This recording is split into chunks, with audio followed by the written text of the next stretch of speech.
A phone has finally landed that makes a Samsung Galaxy S3 look small, and it isn't made by Samsung. It isn't the Note 2, no, it's the Sony Xperia Z. This 5-inch monster, but beautiful monster, comes in with a full HD display. It's also weatherproof, and it's really going to challenge the Samsung Galaxy S3, which we've got in our right hand.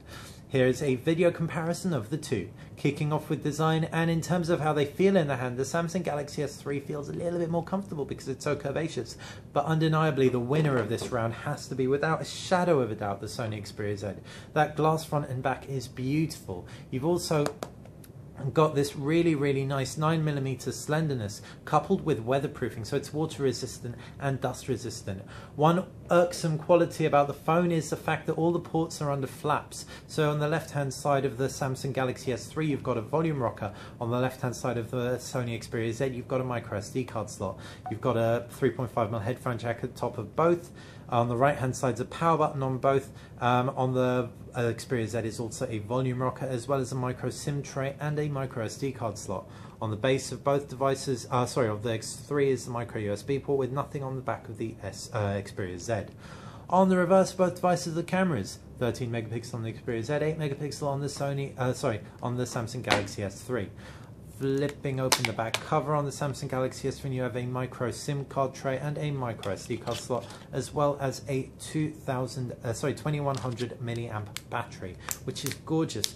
And you know what? That's unfortunately the same capacity battery that's found in the Sony Xperia Z. And the Sony Xperia Z's battery is our real pain point, and we're going to tell you why in a minute.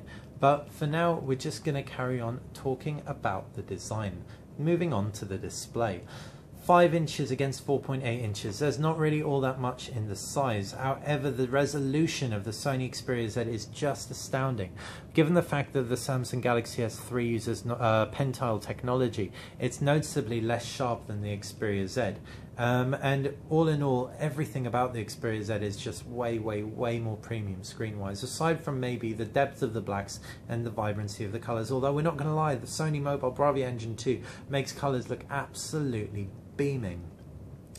As far as other elements go, the Sony Xperia Z screen is larger, and the body isn't quite so ergonomic. There's no curvaceousness, so it is a little bit harder to reach from across far ends of the display. However, with minimal bezeling, it's a beautiful phone. All in all, both phones are pretty great in terms of screen. Moving on to the user interface, and both have Android 4.1, that's Jelly Bean. However, neither have the newest 4.2 version.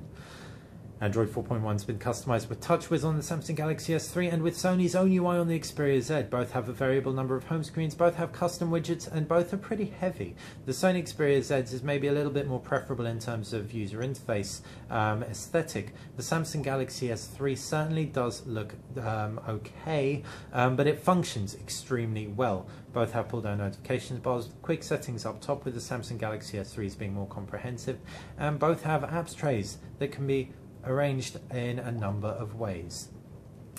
So with both being so customizable, both packing Android, they have access to Google services like the Google Play Store, etc. They also have Google Magazines, Google Books, and Samsung and Sony's own services on board. Again, quite comparable. Is because it has smart gestures which enable you to do things like put the phone to your ear in order to make a call when highlighting a contact. That said, with the Sony being weatherproof, they both have their strengths. As far as cameras go, the Sony Xperia Z's 13 megapixel camera battles it out with an 8 megapixel camera on the Samsung Galaxy S3. Real world use, both are actually very comparable. The UI of the Sony Xperia Z in the automatic mode is more intelligent, it's smarter, and it's definitely going to win out for people who want the camera to do everything for them. We really love the user interface on the Samsung Galaxy S3 though, just because of how customizable it is. So you can, for example, you only have one camera UI to start off with, and you can add a whole load of elements onto it. Sony Xperia Z, a little bit more comprehensive. You've got a whole load of camera options, including a burst mode of 10 frames per second. The burst mode is ridiculously noisy. That's because the Sony Xperia Z processes images and processes a lot of the noise out of them. However, again, in terms of real-world use, both are fantastic camera phones, maybe the Sony Xperia Z edging ever so slightly ahead. Moving on to processors, both quad-core powered devices, 1.5 GHz in the Qualcomm Snapdragon S4 powered Sony Xperia Z, the Exynos 4 processor inside the Samsung Galaxy S3, also extremely powerful. Neither will really leave you wanting. The Full HD display on the Sony Xperia Z is going to put more pressure on that processor, and that will probably weigh down on battery life, but we certainly don't see it in terms of lag. As far as memory goes, 16 GB on board both, microSD expandability on both, so very, very comparable again.